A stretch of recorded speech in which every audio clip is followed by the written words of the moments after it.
من أنا من أنا من أنا لولاكم كيفما حبكم كيفما أهواكم. Iman kepada kitab Allah merupakan bagian daripada rukun iman. Dan rukun iman itu sendiri ada 6.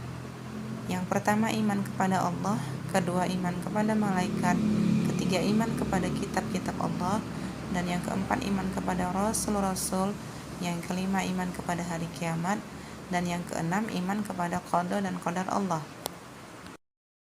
Adapun kitab adalah kumpulan daripada wahyu atau firman Allah yang sudah dicatat di dalam kertas, kemudian dikumpulkan menjadi satu buku dan dijadikan pedoman hidup bagi umat manusia. Sementara suhuf berbeda dengan kitab. Kalau suhuf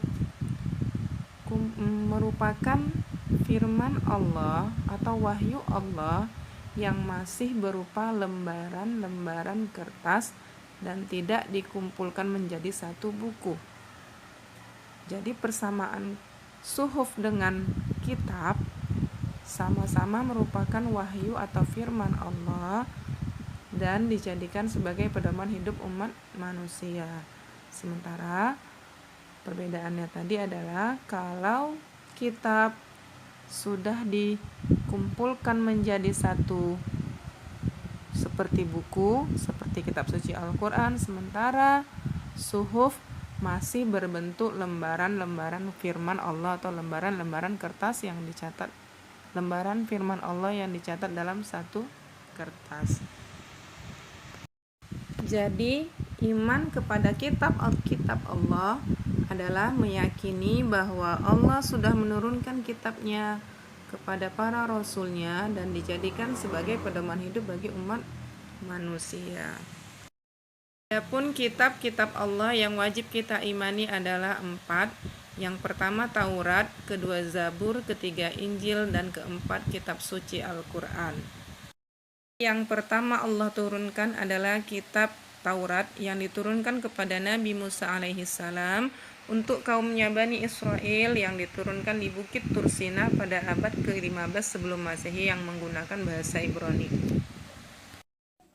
Anak-anak, isi kandungan kitab Taurat ada 10, perhatikan di gambar. Mengenai kitab Taurat ini terdapat dalam Quran surah Al-Isra ayat 2. Pun kitab Allah yang kedua yang wajib kita imani adalah kitab Zabur. Kitab Zabur diturunkan kepada Nabi Daud alaihissalam untuk kaumnya Bani Israel di Palestina pada abad ke-10 sebelum Masehi menggunakan bahasa Kipti yang disebut juga dengan kitab Mazmur. Isi kandungan kitab Zabur adalah nyanyian-nyanyian yang berisikan pujian-pujian kepada Allah. Mengenai kitab Zabur terdapat di dalam Al-Quran, Quran surah Al-Isra ayat 55.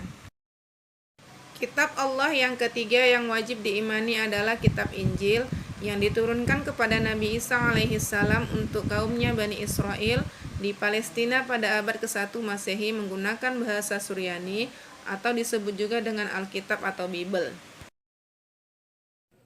Isi kandungan kitab Injil ada 4, perhatikan di gambar ya nak.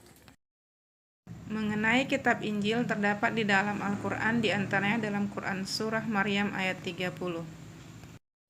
Dan yang terakhir adalah kitab Al-Quran yang diturunkan kepada Nabi kita Nabi Muhammad SAW yang diturunkan untuk seluruh umat manusia dan merupakan kitab yang terakhir dan diturunkan di Gua Hira pada abad ke-7 Masehi menggunakan bahasa Arab. Dan Al-Quran ini memiliki nama-nama lain atau memiliki banyak nama selain daripada Al-Quran, di antaranya Al-Huda, Al-Furqan, dan sebagainya.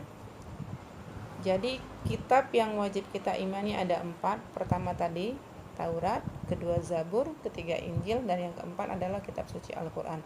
Di antara keempat kitab ini yang ada sampai sekarang dan wajib kita gunakan atau kita jadikan sebagai pedoman hidup adalah yang keempat, Karena kitab yang keempat diturunkan kepada nabi kita, nabi yang terakhir, dan kitab tersebut juga kitab yang terakhir. Dan di antara keutamaan Al-Quran adalah dia menyempurnakan kitab yang sebelumnya, kemudian lebih sempurna daripada kitab-kitab sebelumnya. Isi kandungan Al-Quran ada 7. Perhatikan di gambar ya nak. Di antara dalil nakli tentang Al-Quran atau kitab Al-Quran terdapat dalam Quran surah Asy-Syura ayat 7. Anak-anak ibu sekalian, jawablah pertanyaan berikut ini, kemudian kirimkan jawabannya ke Google Classroom. Ibu tunggu segera ya. Assalamualaikum warahmatullahi wabarakatuh.